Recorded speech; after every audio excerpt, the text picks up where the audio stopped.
Welcome back to the war. RK equals. Part 5. CIC, Republic Cruiser Repulse. Darknell System. For once, Tarkin was pleasantly surprised by the enemy. So far at least. There were no sudden separatist reinforcements jumping after the Freedom and Veil. No sign that the enemy expected an attack, much less one of this magnitude. Even their numbers fell well into the expected quota. The Confederacy had 100 or so more warships in system than the attacking Republic fleet, though such a meager disparity didn't really matter with one of those big Corellian cruisers on the field. It wouldn't have mattered even without the Freedom. The enemy obviously got caught off guard. Their response was slow and sluggish, with too many ships dying before they knew what hit them.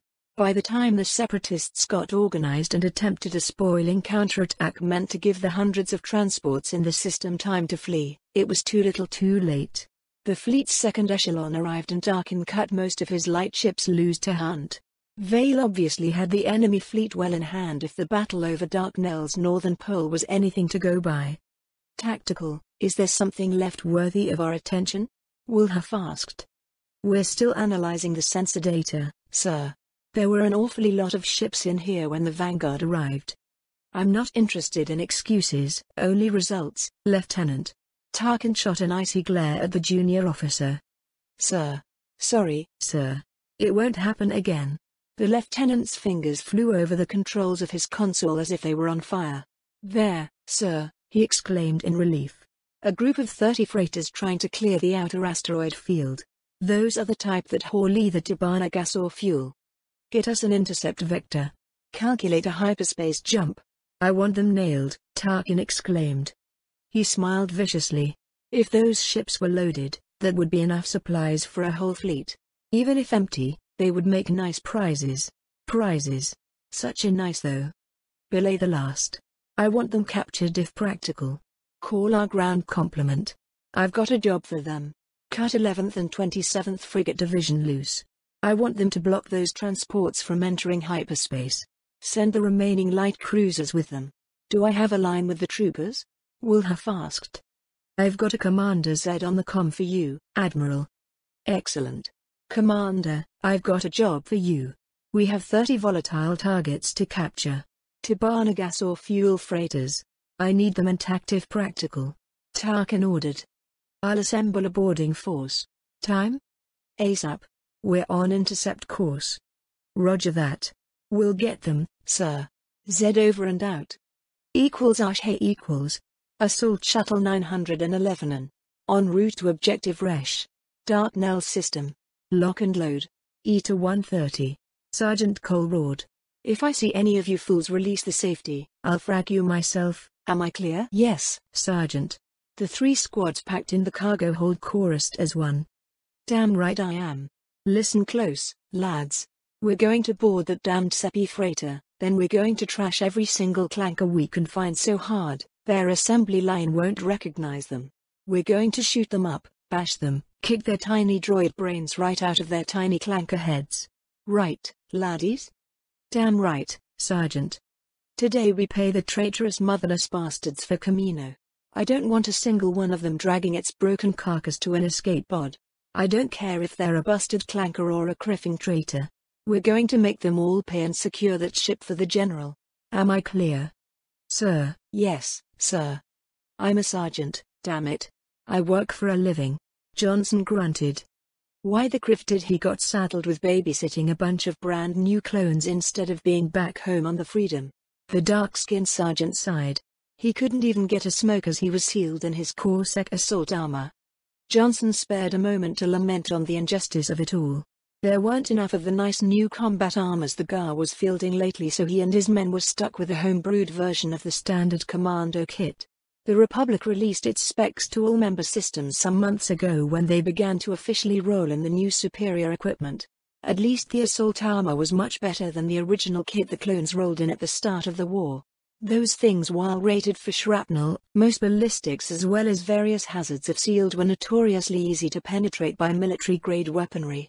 That wasn't much of a problem against the hordes of cheap B-1s with even cheaper weapons.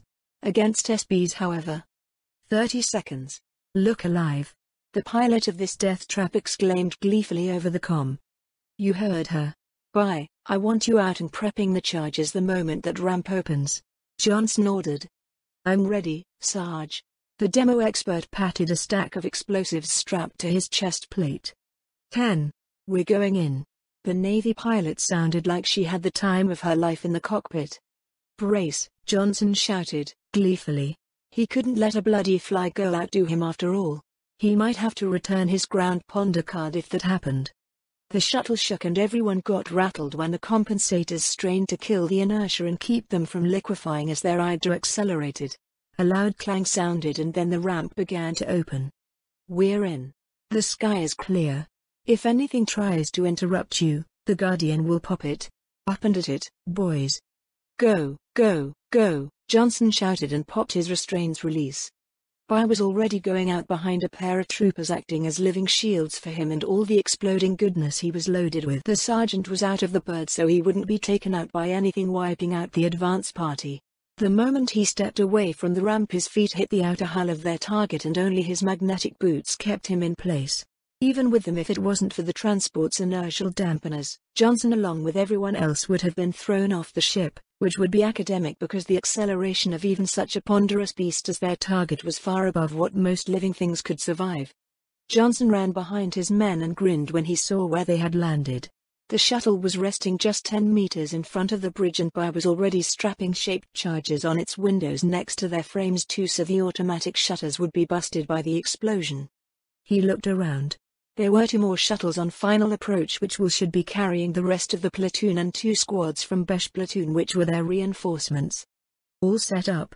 Clear the zone, Bai snapped over the comm. Clear the zone. On the double. Johnson ordered and hurried to do so himself. The clones scattered away from the central window and the sergeant gave the all clear. Fire in the hole, Bai exclaimed with just the right amount of glee and gave the ignition command. The resulting explosions weren't particularly spectacular. There were a few small flashes that were almost completely invisible over the illumination coming from the bridge. The windows shattered and their pieces flew in like a volley of jagged daggers before the resulting explosive decompression sucked them out along with anything unsecured in the compartment. The smarter of the crew had either gotten away when they say the soldiers coming to visit or got themselves strapped in. A couple of brave fools even got out hand blasters though the sergeant didn't know what they expected to accomplish with them. Once the air was vented off, a Rubsh platoon stormed in and secured the bridge without any real trouble. The above-mentioned fools were too busy strapping on oxygen masks to open fire and were promptly disarmed. Get the controls locked in. I want this place secure. Make sure our hosts don't suffocate or freeze to death. Johnson began issuing orders. He wondered if this op would be enough to add pirate to his resume. Part 6. =RK=. Observation deck. Corellian cruiser Freedom. Hyperspace. I sat in a chair near the windows observing the chaotic lights of hyperspace. To my right, Tarkin and Rex were discussing the success of Wilhuff's improvised boarding operation and how to streamline such stunts in the future. Meanwhile, Joanna was back on the flag bridge and as a good XO was overseeing the day-to-day affairs of the fleet. Back at Darknell we got very lucky, there was no doubt about that. We caught the separatists with their pants down and didn't give them a chance to recover. Even better, there were no enemy fleets stumbling on our raid. Tarkin's stunt paid off too. There were 10 Tabana gas haulers and 8 more chock full with hypermatter flying at the rear of the fleet. 12 other such transports were destroyed when they tried to flee in hyperspace. That was just the tip of the iceberg. Over 1,000 large freighters were blasted out of space before we left for Naboo. In raw numbers, those weren't too many transports. However, a significant number of them were large superfreighters chock full with supplies. Those took time to build, not to mention their cargo would take yet more time and freight capacity to make up for. If we could strike a few more such blows to the Sis on our way back to the core, they will begin feeling the strain on their logistics train. Nevertheless, Naboo came first. Deciding where exactly we would go next would hinge on what we would find when we arrived at our destination in 12 hours. Rex, Wilhuff, I need your capture teams to consist by troops not trained to deal with Jedi. If there's any significant resistance, the casualties could be heavy and I have no intention to waste specialists that way. Better slot people who weren't with us at Kamino for that job. Use that contingent for reinforcing Naboo as needed too. We're keeping our people with us. I interrupted them when they began discussing which troops will make the best boarders. That might be suboptimal, Tarkin pointed out. Once the boarding parties are selected as permanent units, we'll provide them with additional training and specialized equipment as practical. I added. That might work. You two will have to make it work. Just don't forget to get a bit of rest. I'll want both of you on station an hour before we arrive at Naboo. I finished my drink and headed for my quarters. We'll be there in time, sir, Rex agreed for them both. I simply nodded and got out of the former bridge. I needed to meditate about few things and get myself some rest after the limited use of battle meditation at Darknell. =RK=. I got out of the fresher clad in clean clothes and crashed on my bed. Ever since Ashar restored my body, I've been feeling a bit off. At first I didn't really notice it and then chalked it up for no longer being a husk of a man on his last legs. It was only during the battle over Darknell that the difference became plain to me. However, at that time I didn't really have the time nor the inclination to even think about it. To make sure, I did examine myself through the Force, and with the exception of the minor fatigue I was currently feeling, I was in perfect condition. No surprises there. Nevertheless, perhaps I should have grasped the implication sooner. I was in a perfect shape for a human male in his mid-30s. Before my body had to be rebuilt, I was in perfect shape too, for a superhuman who was faster, tougher and stronger. The new normal used to be different, with corresponding changes in my mental chemistry to account for the maintenance of my altered body, a bit more hormones of one kind, less of another. To be honest, back in the day I didn't notice a change in the first place, however I was kinda busy then. In the days following my upgrade I had multiple people talking in my head and trying to make me insane. Once that was fixed I had to fight a ritual war with a member of the Dark Council, and then Crimson happened at a time when the Cold War almost went hot. Here and now, however, I relaxed and slowly submerged myself into the Force, all the while examining the nature of my connection with my power. As far as I could tell, there were no changes there. Yet, the world felt a bit brighter, more alive. It was as if a subtle filter was removed from my senses. It wasn't like I suddenly shifted closer to the light side without noticing. At this time the dark side ruled supreme, and even she seemed more vivid, more real. I frowned. The criff did I do to myself when I got upgraded by Ashar? All the enhancements were physical, so I thought my mind had been safe. Yet, did it really matter? Unless it affected my long-term judgment, the upgrades were surely worth it. Well, I won't have the time to get back for the foreseeable future, so I would have the opportunity to see if something was different besides the world appearing to be a brighter place. I let my mind drift through the Force and concentrated on my bonds. Arya's presence shone brightly like a newly born star. I could taste the touch of the dark side upon her even half across the galaxy, yet she didn't feel like someone who had actually fallen. She felt all right, if quite a bit tired. The touch of my mind across our bond made her stiffen, then she relaxed. I could sense her relief when she got a confirmation that I was all right. I found myself sharing the same sentiment on her behalf. I sent a pulse of reassurance through the bound and pulled back. I took a few moments to examine the unpleasant psychic scar where my connection with Jabo used to be. My youngest apprentice died in fire somewhere in Corellia, though at the time I was too busy binding a whole fleet to me at Camino to pay his demise a proper attention. I hadn't really thought about the kid ever since I sent him to the Green Jedi. He was supposed to be safe there, damn it. What a criffing waste. My awareness brushed the place in my mind where our connection used to be. It still held the impression of his final moments, fear, pain and desperate need to protect someone. Then everything was consumed by fiery agony. Someone was going to pay for that. I would make sure my apprentice was avenged, even if it would be a cold comfort for him. I pulled back from the scar and let it to heal on its own. Only now I cast my awareness towards Coruscant. What I got was a simple impression more than anything else. A certainty that Obi-Wan was alive and more or less all right, which likely meant that his wife was likely fine too. Bo, on the other hand, I grit my teeth. I knew it was useless, that she couldn't have survived her wounds, yet I searched for her through the Force. That's why I was left speechless on my bed when I felt a small bright spark through the shadow veils thrown by the dark side. That was surely impossible. My wife was dead. My mind rebelled in denial. I concentrated on that spark. Bo was blind to the Force, so forming a proper connection, especially over such a distance, was out of the question unless I wanted to die this time. However, that spark persisted. It continued to shine back on Coruscant with my wife's familiar presence. I let the force go and laid in the bed with a relieved smile on my lips. Yeah, the galaxy was indeed a bit brighter place today. Interlude.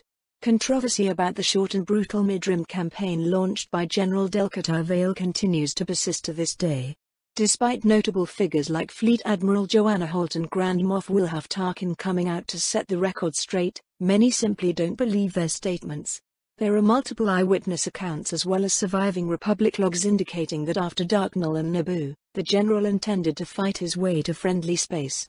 Both Tarkin and Holt stressed that point on multiple occasions, most famously during the Senate hearing upon their return to Coruscant, see Appendix 2. Despite persistent conspiracy theories, there's no credible evidence that General Vale planned his infamous mid-rim campaign while at Eriadu in the weeks following the fall of Kamino. True, he did hold talks with notable political and industrial figures at the Tarkin family estate, yet as far as anyone knows that was merely a means to reassure the local notables that the Republic was far from defeated. Any deals that General Vale made at Eriadu were simply meant to ensure that he and his soldiers had the resources needed to return to the core. Indeed, when his fleet left for Darknul, it was a more powerful force than the one he managed to salvage from the ruinous battles at Kamino. It is a matter of record that General Vale planned a quick surgical strike at Naboo meant to disrupt separatist operations there, gather intelligence, and if the planet still held, reinforce it with part of his fleet, including but not restricted to ships damaged in the previous engagement. He intended to gather enough intel to determine what might be the best way back to the core. As we all know, the battle for Naboo, which had been raging for more than a month by that point, changed the general's strategic projections. The outcome of that engagement, both military and political, had far-reaching consequences, which helped shape the state of the galaxy to this day. In this author's personal opinion, this is the reason why many see a conspiracy in the general's actions at Eriadu and Naboo, the thought that today's order was not only shaped but perhaps made possible in the first place due to a lucky coincidence. Why, that's simply unthinkable, isn't it? However, the facts are clear. Naboo was meant to be simply a jump-off point for a dash through cis-held territory in the mid-rim with Kashyyyk as a planned endpoint. Even General Vale freely admits that while he did briefly thought about striking further separatist targets in order to relieve the pressure on the Malastare and Naboo pockets, he dismissed that idea. In his professional opinion, his fleet would have been ground into usefulness for a dubious strategic gain. Captured separatist records tend to support his supposition. A whole Confederate sector fleet was separated into its task forces and set up into blocking positions as a reaction force once General Vale was located within the region. Further, there was another enemy sector fleet in the area staging for a further assault on Eriadu, Malastare, and Naboo. The local correlation of forces as far as anyone knew was extremely in the separatist favor even before taking into account the Republic logistic situation in the mid-rim after the Confederacy gained control over the important hyperlanes in the region. It's important to stress that what the Republic fleet under General Vale found at Naboo was an unexpected surprise. Both Naboo and Malastare were cut off from direct communication with the rest of the Republic shortly after the beginning of the biggest and final separatist offensive during the first stage of the war. While General Vale did hope for the best, because he did know where the Republic naval forces ordered to avoid contact with the enemy for as long as possible were supposed to rally, he had no idea if they succeeded or were destroyed in detail.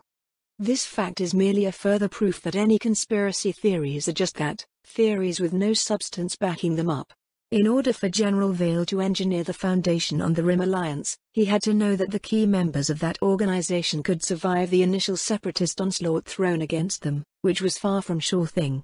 While he emerged out of the unknown regions after his hunt for Crimson in the nick of time to save the Western Quadrant from being overrun, his arrival at Eriadu was almost too late. Mere few hours could have made all the difference. People tend to forget that he nearly didn't make it that far. During the climatic battle that actually secured most of the quadrant for the Republic, General Vale came awfully close to losing when the battle deteriorated into a general melee. It's not a stretch of the imagination to call the outcome of that engagement a stroke of fortune. Kamino came next, where the general nearly lost everything. It was another miracle that he was able to salvage as much of the Republic naval and army forces in system as he did when rogue Jedi working for the Separatists unleashed a devastating countermeasure for his famous battle meditation ability. At best, it's believable that General Vale cut certain deals upon his return to Eriadu in order to ensure that his battered fleet received the supplies and repairs it sorely needed. It is also plausible that he later used those deals as the basis around which Moff Tarkin and the General forged the Rim alliance. Nevertheless, the sheer amount of coincidences and lucky breaks that made it all possible indicates that they merely saw an opportunity and seized it instead of being the men behind a conspiracy to weaken or even replace the Republic as some of their detractors accuse them of. The Rise and Fall of the Galactic Republic. Carrington Byron, Eriadu Publishing Corporation. =RK=. Phase 5, The Naboo Affair. =RK=. Part 1. Flag Bridge. Corellian Cruiser Freedom. Hyperspace. Few hours of downtime, a trip to the fresher, and I just had enough time left to browse through few status reports before joining Joanna on the Flag Bridge. I nodded in approval as my eyes went over Tarkin's brief of his exploits back at Darknell. I should have thought about trying to capture useful SIS supplies if the opportunity presented itself before we even headed out from Eriadu. That way we might have been able to get more of those transports we'll have managed to capture intact. The man deserved a commendation about his fast and creative thinking. That was precisely what I needed in the people surrounding me, especially when they managed to think about things I missed taking into account. The very idea of capturing SIS supplies at Darknell never crossed my mind. I was too absorbed in ensuring that we caused as much damage to the enemy as possible to even consider borrowing their own supplies. Considering we had a quite long stretch of enemy-controlled space to cross before coming back to Republic-controlled territory, I should have taken such opportunities into account. Damn it, it's been a very long time since I found myself in charge of a fleet that was far away from easy source of resupply. Actually, I could think only of one such occasion. Still, I should have thought about more than simply hurting the enemy. I vowed to keep such opportunities in mind when I entered the Flag Bridge. One more time into the breach and so forth. General on deck. A Corsac sergeant, part of the security detail of the compartment, shouted and saluted. I nodded at the woman and returned the salute. At ease, carry on. My voice was loud and clear, with no trace of the weariness it held after my brief use of battle meditation above Darknell. It was a far cry from the previous 2 times I had to use that technique, and hopefully it would be a long time if ever before I was in a position demanding that I utterly exhaust myself through it. With my luck, I would have to liberally use battle meditation at Naboo. All the Force was hinting at was an opportunity waiting in there, which meant we might get into a nasty scrap upon our arrival. General, the fleet is ready for transition to real space. ETA 5 minutes. Admiral Holt reported when I joined her next to the primary holotank.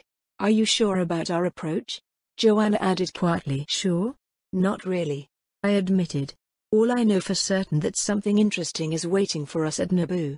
Interesting as a hero's welcome or as in a battle-ready separatist fleet? Joanna asked pointedly. No idea. I smiled cheerfully. Isn't the anticipation fun? Not in this context. My admiral frowned. We should have sent recon frigates. They could be detected. Now the enemy knows we're on the move and a recon force might warn them we're coming. At Darknell we got the opportunity to send in reconnaissance assets much earlier.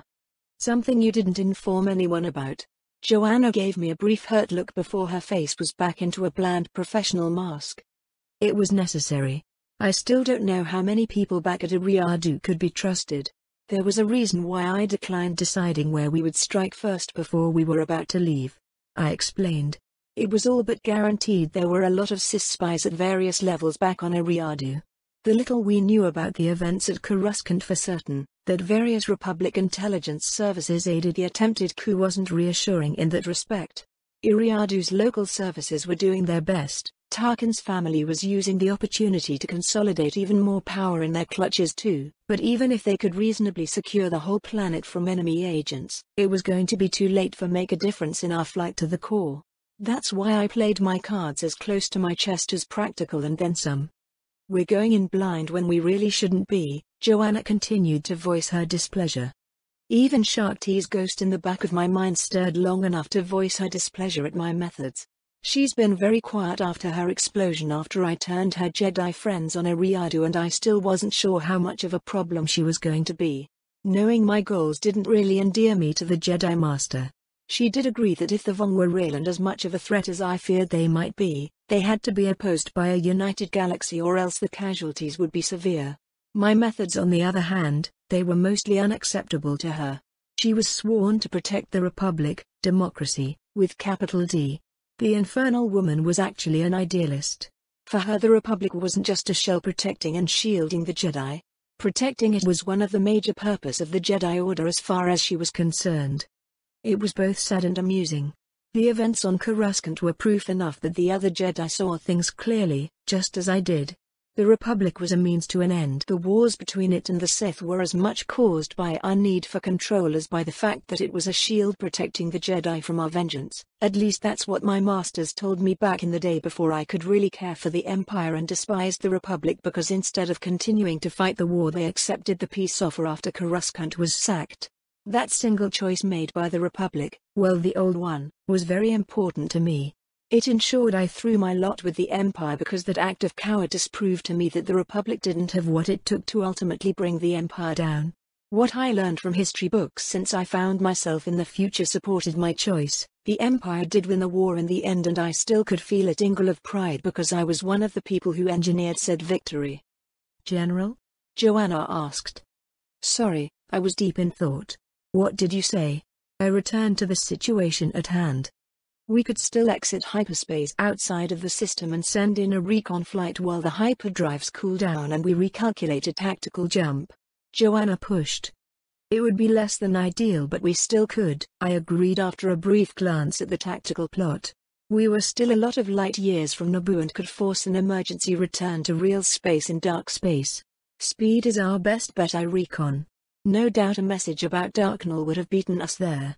Any separatist forces at Naboo would be looking for scouts exiting hyperspace in sensor range of the system. Besides, we do have Tarkin's bunch trailing a couple of minutes behind us at a bit slower pace. We're playing bait again. We just did it at Darknall.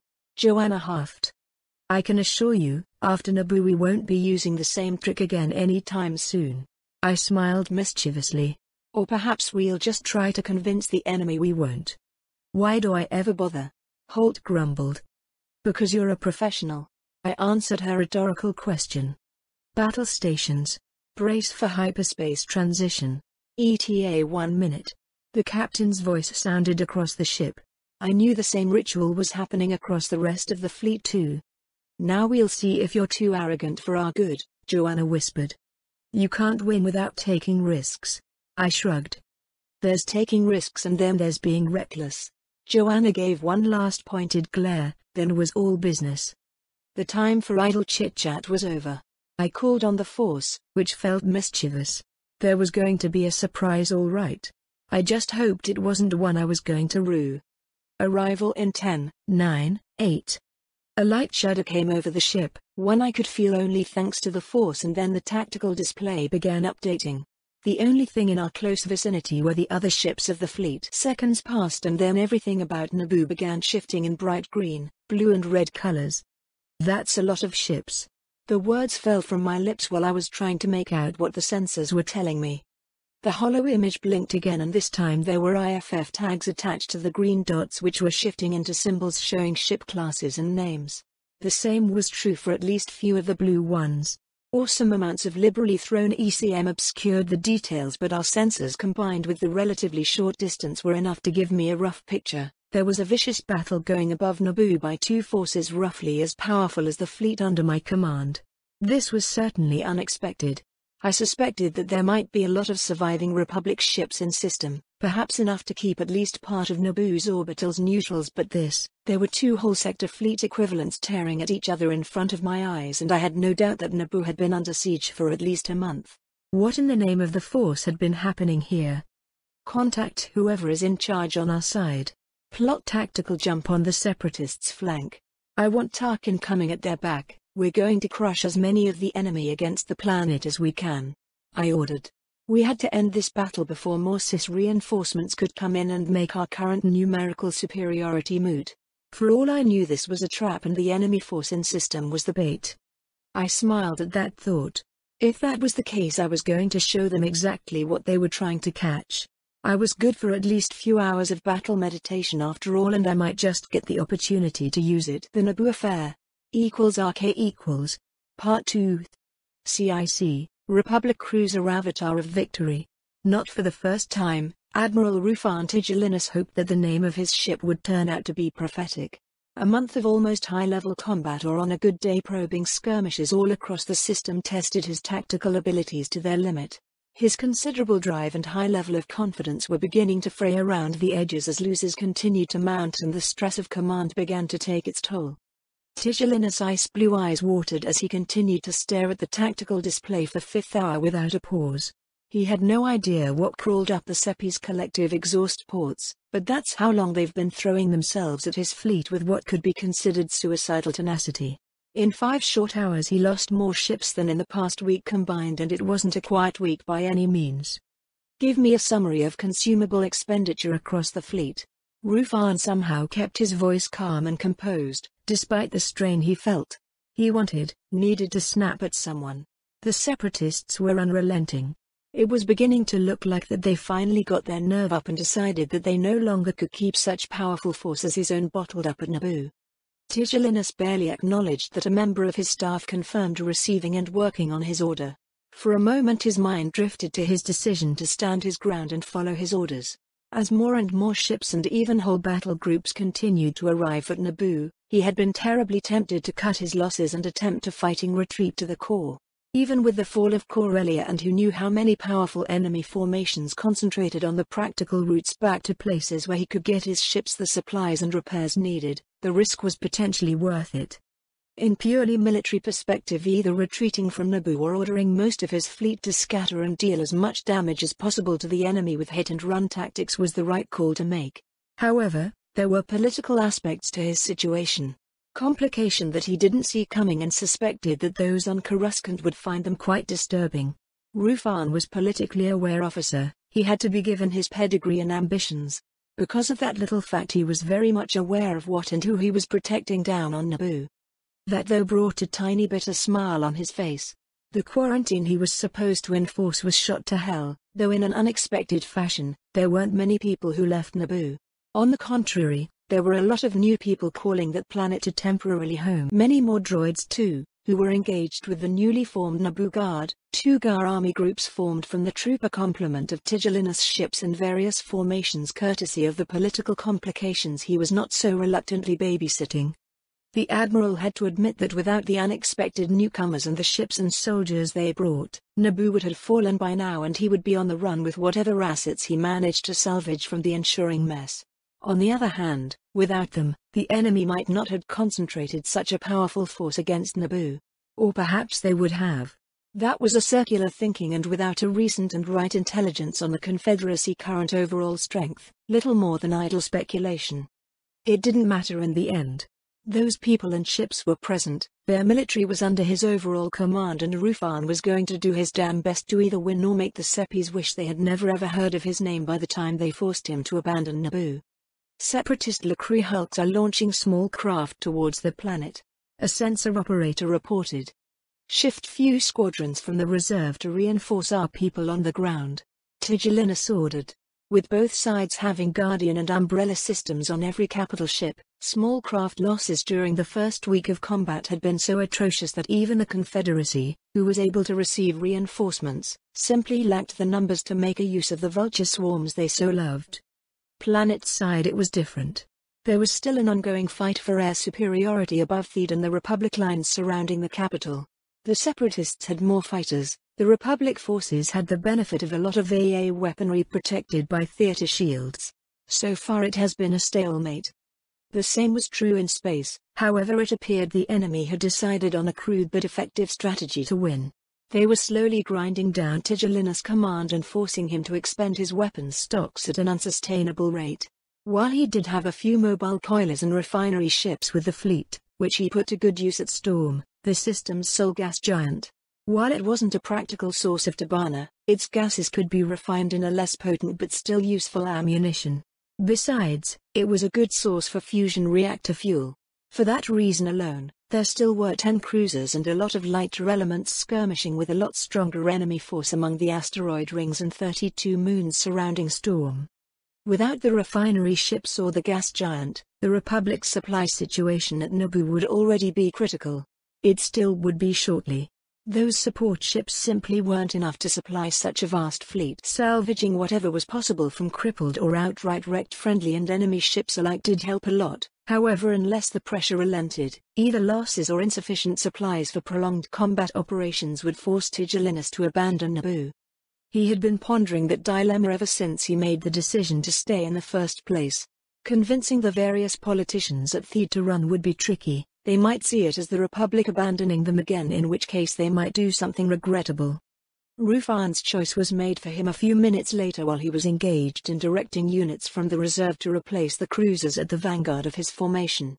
Having more than enough ships to rotate them so they could restore their shields and enact repairs was one of the reasons why he still commanded such a large fleet. Unfortunately, the enemy was using the same tactic, which in this case favored them. They could get enough ammo to actually win. Tigellinus wasn't so fortunate. Multiple new contacts. 3 light seconds out, bearing. The Admiral winced when the tactical plot zoomed out and began updating itself.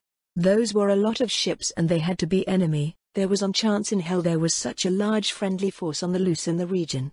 Everything that could had reached Naboo at least a week ago.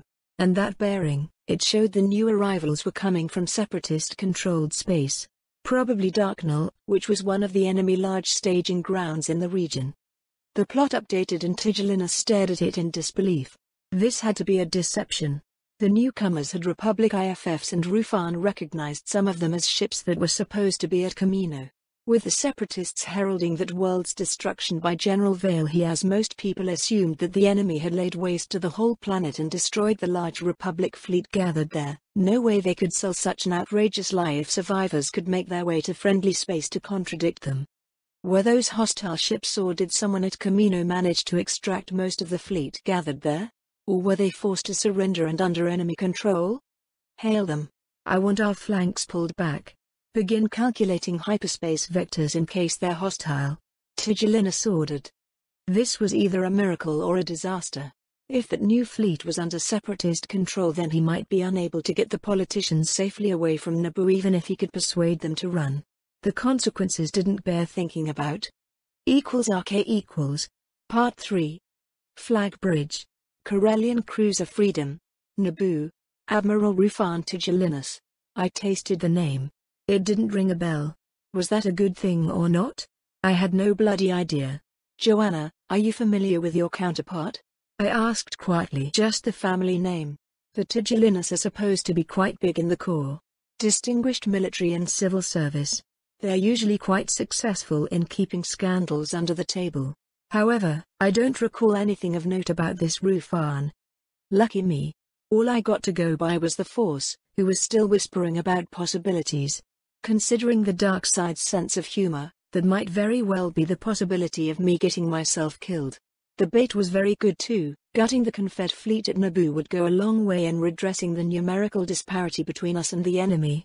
For a change, we did outnumber the Emperor-buggered bastards, and I would be damned if I didn't take advantage of this golden opportunity.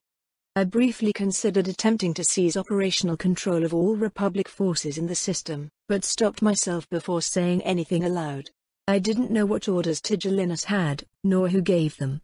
If he declined following my commands, it would create a rift that would allow more of the enemy to get away. With the disposition of forces being what they were, if someone on the other side acted fast, a lot of the separatist ships could make it out of the trap they suddenly found themselves in. Admiral Tigellinus, General Vale. I recommend you execute a general assault upon the enemy forces, with the goal being to pin as many of them in place as possible. I further recommend concentrating on disabling the hyperdrives of as many of them as possible. I sent a signal to Avatar of Victory, and wasn't that a nice name for a warship? The same orders go to our fleet as well, Joanna. Let's cripple as many of them as we can. We'll kill them later. Aye, sir. Holt relayed my orders. I recommend a modified wedge formation with us in the lead. I concur. Launch small craft but keep them in our shadow. I want them to lie low until our formations intersect, then they're going after targets of opportunity, I continued. Plotted tactical jump to get in their faces as well and escape one just in case. Keep us on approach vectors which will allow us to steer clear of Naboo and enter hyperspace if needed. That will allow more enemy ships to escape. Joanna played devil's advocate again. It might be what allows us to escape if this turns out to be a trap and the Separatists have another fleet or two waiting to jump on us. While the chance was remote given the total surprise we achieved at Darknall, that simply wasn't an option I was ready to dismiss. I was seldom this lucky. More often than not, when an opportunity as this one fell in my lap, it was either a trap, the universe trying to lull me into a false sense of security, or someone on the other side criffing up by the numbers. At least at few distinct cases it had been all of the above at the same bloody time. I closed my eyes and centered myself. I would need to use battle meditation for at least the initial clash. I was loath to admit it, but my current fleet was once again far from properly trained to act as a single well-oiled machine. That was the reason I used that ability back at Darknall. Otherwise, even with the surprise we achieved, my fleet wouldn't have been able to execute the initial devastating hammer blows that won us the battle with minimal losses. Ideally, I would need at least a month or two of intense training before considering such operations without being able to lean upon battle meditation. What little training we managed to do at Ariadu simply wasn't enough otherwise. It was a good thing I was able to cheat, otherwise I would be stuck back at Tarkin's home drilling this fleet for the foreseeable future. Instead, I plunged in the Force, focused my mind and gently spread my awareness until I could touch the command crews of every ship under my command. The strain was significant but so far manageable. Ironically, facing enemy made of mostly droids made utilizing battle mediation somewhat easier. I didn't need to spend effort at influencing a whole enemy fleet too. The downside was that against the machines the battle meditation, while still very useful, simply wasn't as devastating as it was against organic opponents. A full third of the enemy fleet peeled off following the lead of their ships on the flank facing away from Naboo. The warships engaging the local forces along with those relatively close by redoubled their efforts to shatter Tigellinus' leading elements. The rest of the enemy fleet began maneuvering for bearing that would get them away from Naboo's gravity well and on bearings that would allow them to escape in hyperspace. Tarkin's force arrived in system almost a minute before the rest of my fleet could properly engage the enemy. His formation opened up like a flower petal and fell upon the enemy's rear elements like a pack of starving trot hounds. Turbolaser and iron cannons thundered and their fury splashed over the shields of fleeing ships. That's when things went in a less than ideal direction. Enemy frigates and destroyers are assuming collision course. A sensor operator frantically shouted. I could feel the man's sudden spike of terror even after he got his emotions more or less under control. Independent maneuvering. Prepare for emergency evasive maneuvers, Joanna snapped. Concentrate fire on enemy light elements until they aren't in position to ram our ships. Unless we've got Lacree hulks trying to ram us, the freedom is to ignore separatist escorts and concentrate on enemy capital ships. Even the mere 10% at which Joanna's ship could keep her particle shielding while the deflectors were at full strength would be enough to tank multiple collisions even at relativistic speeds. The Freedom was built to be a monster in space warfare, and she already proved it in multiple engagements. She could run over multiple munificents without really noticing. Joanna wasn't happy about my last order, but she bit her cheek and relayed it to the captain anyway. He wasn't happy either. Someone on the other side was a tricky bastard. The enemy entered a modified diamond formation made of wave upon wave of ships, with each covering the one behind it. While such an arrangement significantly cut down the amount of firepower they could bring to bear forward, it also ensured that more of them might survive to get to grips with my fleet. Not enough to make a difference in conventional engagement, but I had the nasty suspicion that there would be nothing conventional about their attack. Then there was no more time for thinking things over. The fleets engaged and my attention was taken by the battle meditation. Our escorts accelerated and flew in the vanguard doing their jobs. Frigates and light cruisers were immolated by turbolaser fire as they clashed with a massive screen of over 200 munificents led by nearly 30 light destroyers. A devastating barrages of impossibly coordinated firepower wiped out the first two enemy waves. The third lived long enough to gut a number of escorts which got their shields torn to tatters from the separatist leading elements. The fourth wave fared little better. It was when the fifth came under fire when the enemy showed their hand. Their formation seemingly flew apart and the remaining ships of the vanguard went to emergency acceleration heedless of the strain they put on their engines and inertial compensators. A solid phalanx of then battleships with cruiser escort came behind them, followed by the rest of the separatist force headed our way, 8 more Lucree hulks and 20 more lighter capital ships with twice their number of escorts. By any conceivable means that was a respectable force. Without the Freedom leading the charge, they could hurt my fleet badly if handled properly. With their obvious intention to play kamikaze, there was a significant potential this to turn into a Pyrrhic victory. I didn't intend to give the enemy such a chance. 35 more seconds, that's how long the light elements of the enemy vanguard lasted. They dragged too many of my escort to hell with them for comfort, yet my battle line remained practically untouched.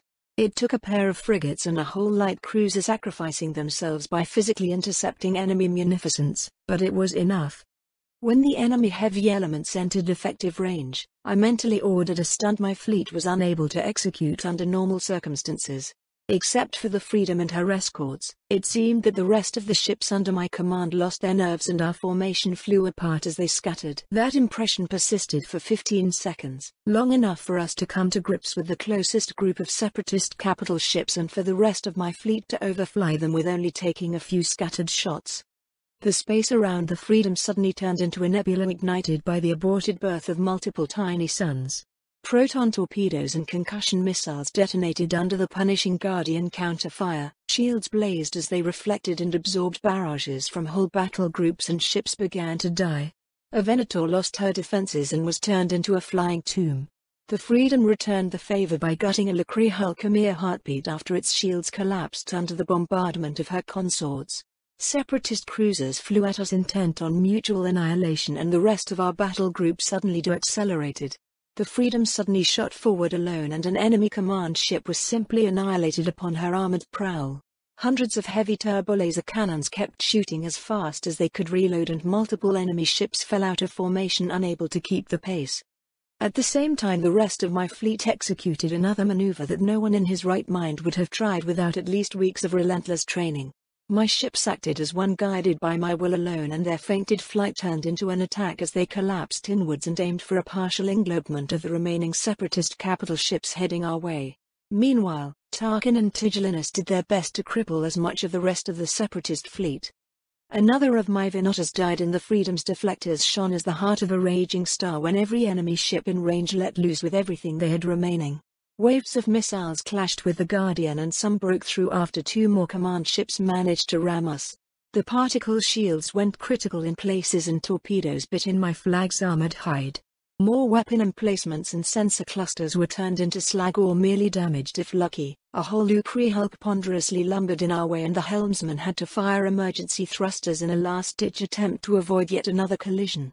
He almost did it too. The Freedom's keel slicked through the battleship's shields, and for a split second both ships lost their protective fields at the point of contact. Before the top of the Lucree hulk was pulverized by the impact, droids managed to get a single salve through the hole in our defenses thanks to their inhuman reflexes and precision. Even more weapons went offline, some permanently, and then we were past the gutted battleship, which was unlucky enough to be hit by the full brunt of our engines as the Freedom continued to swing upwards, still locked on her unsuccessful evasive maneuver. The slagged Lucree hulk detonated in our wake, and then we were through. Our consorts struck the damaged remains of the Confederate vanguard with savage fury. 2 more Venators died, but in exchange they turned their targets into drifting lifeless wrecks. A short savage fight ensured between the rest of my fleet and the remaining separatist battle line that came at us. Before the Freedom could safely engage, it was all over too. My ships paid up front, but only a couple of damaged cruisers and a single battered Lucree hulk somehow broke through to flee in hyperspace. Tarkin was busy taking out crippled separatist ships by detaching whole battle groups to go after them, and it seemed that Tigellinus had things well in hand. According to Freedom's sensors, he had what was left of the enemy fleet hopelessly intersected with his force, with no way to flee to hyperspace. When the dust settled 20 minutes later, less than a third of the Confederate forces present in the system upon our arrival managed to escape our wrath.